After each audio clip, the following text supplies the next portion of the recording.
The NICU hummed with the rhythm of machines and the fragile silence of tiny, struggling lives. Her phone lit up with one line from Linda. "The drive is too much, and frankly, the babies aren't even out of danger yet. Tell us when they're real." They're not real? My twins are fighting to breathe, and my own mother says they aren't real. Emily pressed her palm to the incubator, as if her warmth could reach through the plastic and convince them to keep fighting. David found her like that, phone clutched in a white-knuckled grip, eyes raw from tears she hadn't let herself shed. She won't visit David. She said to tell her when they're real. What? Let me see that message. My God, this is beyond cold. She's driven 11 times to see William's baby. But my babies aren't real enough. You didn't do anything wrong. This cruelty is theirs, not yours. But even as he said it, a cold truth settled in her chest. Her parents had already made their choice, and nothing would ever make them choose her. The next morning, Emily pressed her mother's number before she could lose her nerve. Emily, this isn't a good time. It's never a good time. But I need to know, when are you coming to meet the twins? We told you. When they're out of danger? The drive is so long and your father's tired. You've driven that same drive 11 times to see William's baby. Don't tell me it's about the drive. Emily, enough. William's situation is different. Stop comparing. Different how? Because his wife didn't have a C-section? Because his baby weighed 9 pounds instead of 3? Because it's none of your business. We'll come when we're ready. Goodbye. The call ended. Emily stared at the incubator, the tiny rise and fall of Mia's chest the only answer she'd get. They've always had a way of making me feel like a beggar in my own family. 3 days later, William Harper arrived at the NICU, a stuffed elephant under his arm and guilt written across his face. William, I'm glad you came. It's been harder than I can say. He stared through the plastic at the twins, their bodies impossibly fragile, and his expression crumbled. Read this? This is what our mother sent me. She can't mean this. It's cruel. Cruelty is their love language. 11 visits for your son, but 0 for mine? I told them they were wrong. They just said I was too emotional to understand. Too emotional? My babies might not survive, and they're waiting for an invitation? I'm sorry, Em. I'll talk to them again. I swear. But the words evaporated as he walked away, and Emily was left with the steady beep of monitors and the ache of being unseen. The chief neonatologist paused at the nurse's station, a chart from bed 7 making his hand go still. Emily, your chart lists your maiden name as Henderson, is that correct? Yes. My father is Richard Henderson. He was a pediatric surgeon. The answer made Dr. Vance's blood cool. He forced his voice to stay even. And is he? Retired now? He is. He stopped practicing when I was a teenager. Dr. Vance excused himself with a tight smile, the name ringing in his ears like an old alarm. He logged into the medical board portal and typed Henderson into the search field. The screen filled with a disciplinary file. Richard Henderson, license revoked for falsifying surgical records and attempting to destroy a resident's career. The resident he tried to destroy was a young Christopher Vance. Now, he held the power to determine if Richard Henderson could ever enter this NICU. A week passed. Her milk supply thinned under the strain, each pumping session dry and painful. Then Linda's email came. Not a visit, but a meal train link from 2 counties away. The message read, "We've set up a meal calendar. Since we can't be there, let us know if you need anything." A meal train but no visit? This isn't help. It's guilt wired from a distance. Maybe they're scared of hospitals. They might still come. They're scared of losing control. You're being naive. Dr. Vance watched from across the unit, reading exhaustion in the slump of her shoulders. If I tell her, she'll never see her father the same. But silence makes me complicit. He tried to forget what Richard Henderson did. Now the man's daughter sat in his unit, unaware. Each day without a word from her parents chipped away at her last hope. Emily, I don't mean to pry, but your parents haven't been in at all. Is everything okay? They're waiting until the babies are real, apparently. That doesn't sound right. I've never seen a baby more real than these two. Later that day, William called, his voice tight, as if he'd rehearsed a line he didn't believe. I tried talking to them. They said I shouldn't interfere. And Dad got angry, like really angry. Why would he get angry? What is he hiding from me?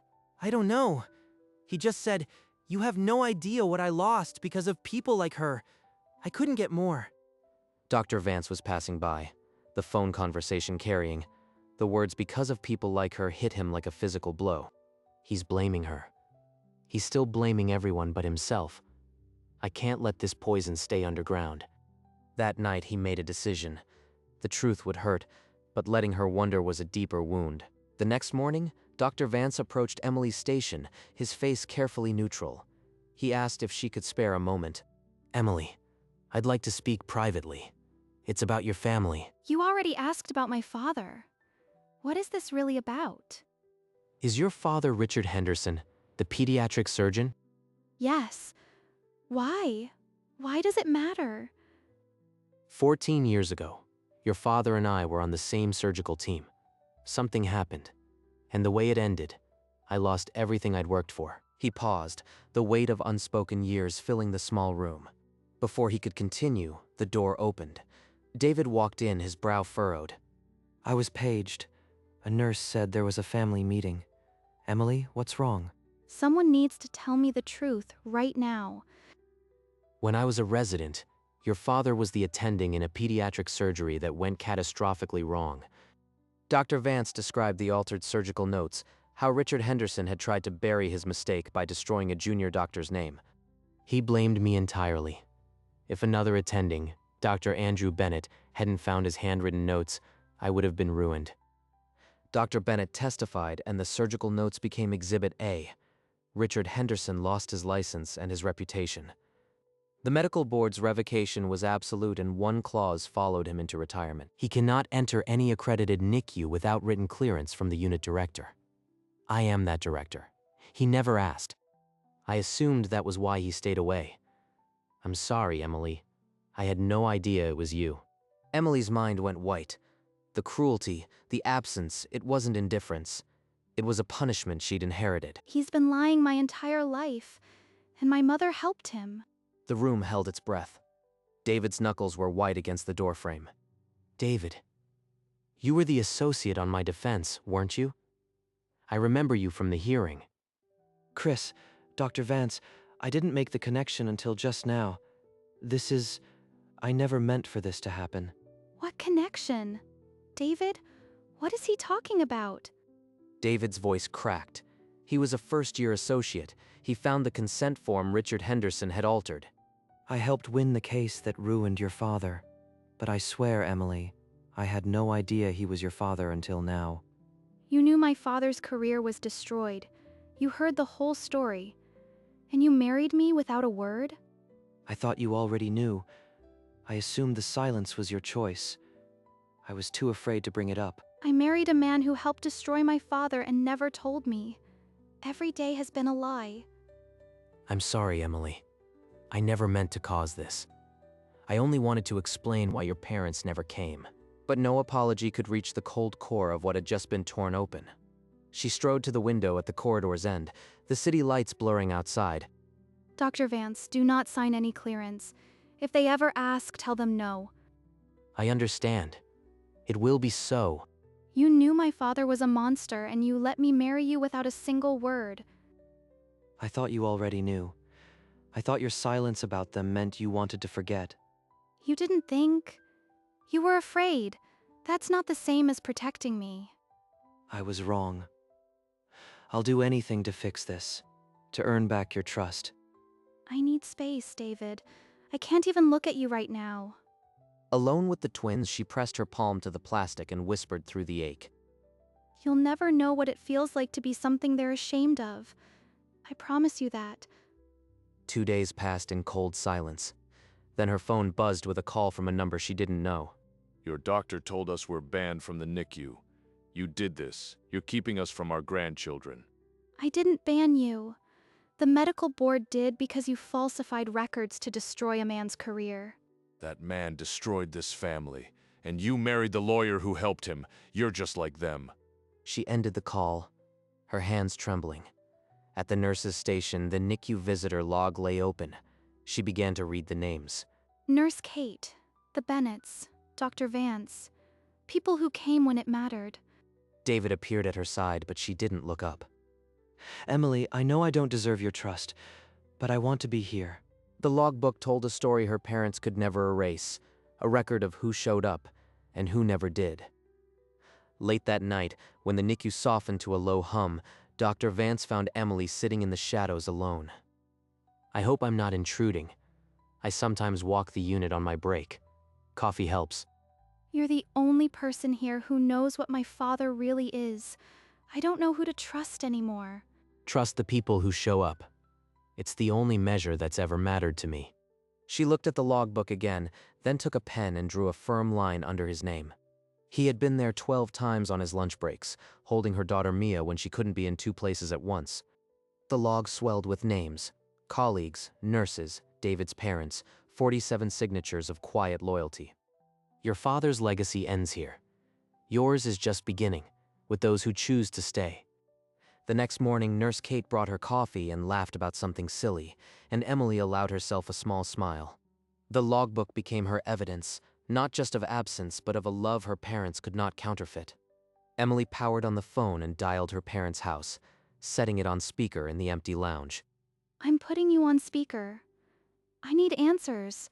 Why did you never tell me about the malpractice and the ban? We were ashamed, Emily. It was humiliating. We didn't want you to see your father that way. It was none of your business.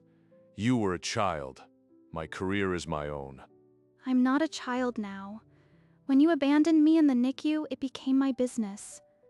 You married the lawyer who ruined me. You have no loyalty. You're just like them. Loyalty ends where lies begin. You've made your choice. Don't ever contact me again. She ended the call and set the phone down, her whole body trembling. David stood in the doorway, seeing her hands tremble, and for the first time, he understood the cost of her strength. It's over. They're gone. Emily, I know words won't fix this, but I need you to hear me. I should have told you years ago. The day I found out your father was Richard Henderson, I froze. I was afraid of losing you, and I was afraid of what it would mean if you knew I helped destroy him. I love you and the twins. My silence was cowardice, not malice, and I'm so sorry. You waited until the truth cornered you. That's not honesty, David, but you've been here every day. You didn't run when it got hard. That counts for something. If you want to fix this, you start by being honest about everything. No more secrets. I promise. No more secrets. Not from you. Not from the twins. I'll earn your trust back. She didn't take his hand, but she didn't pull away either. A fragile truce in a war neither had chosen. I know it's not forgiveness, but it's a start. The weeks blurred into a rhythm of feedings and weigh-ins, the twins shedding their fragility ounce by ounce. Kangaroo care became their sanctuary. David held Daniel against his chest. Emily cradled Mia, and the monitors sang steady. This place was a prison of plastic and beeps. Now it feels like a cocoon. Emily, you've got half the hospital in that logbook.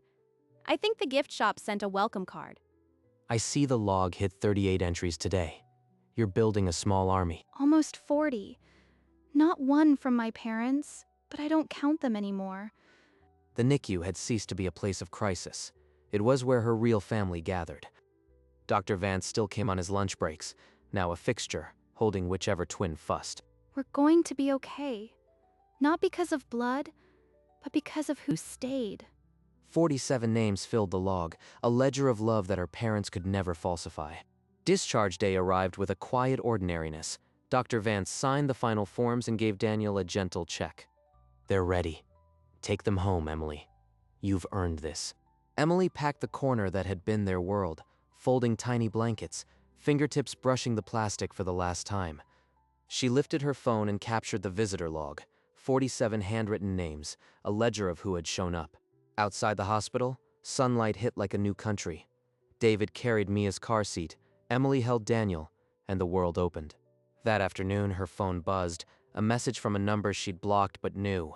The text read, "Now that the babies are home, Can we have a family photo? We want to meet our grandkids. They waited until we were home, as if the NICU never happened. Now they want a photo. She opened the photo of the visitor log, the one her name never touched, and let the contrast scream. 47 signatures. Not one from Linda or Richard. The evidence was ready. Emily tapped the visitor log photo, her thumb hovering over Linda's message. You want a photo? Here's the only one that matters. She typed a reply beneath the photo. 47 entries. None of them were you, she added. But the man you tried to destroy, Dr. Vance, came on his lunch breaks. Then she hit send. Without waiting for a reply, she blocked the number cold and final. David watched from the doorway, the twins asleep in their bassinet between them. You sent the log. I sent the truth. He nodded, not needing more words. For the first time, silence between them didn't feel like distance. She slipped the phone into the keepsake box beside the log printout, closing the lid on a war that was finally over. 20 miles north, Linda Henderson sat at her dining table when the phone chimed. She opened the photo, a logbook page scrawled with names. The message beneath read, 47 entries, none of them were you. But the man you tried to destroy, Dr. Vance, came on his lunch breaks. The phone slipped from her fingers, clattering onto the wood. Coffee pooled unheeded. Richard? He read it, and the color drained from his face, not with rage, but with the cold knowledge of being caught. Linda grabbed the phone back and dialed. The call ended before a single ring. Blocked. She sank into her chair, the screen dark now, and stared at the wall. Ungrateful. But the word hung in the air without weight. Even he didn't believe it anymore, and she knew it.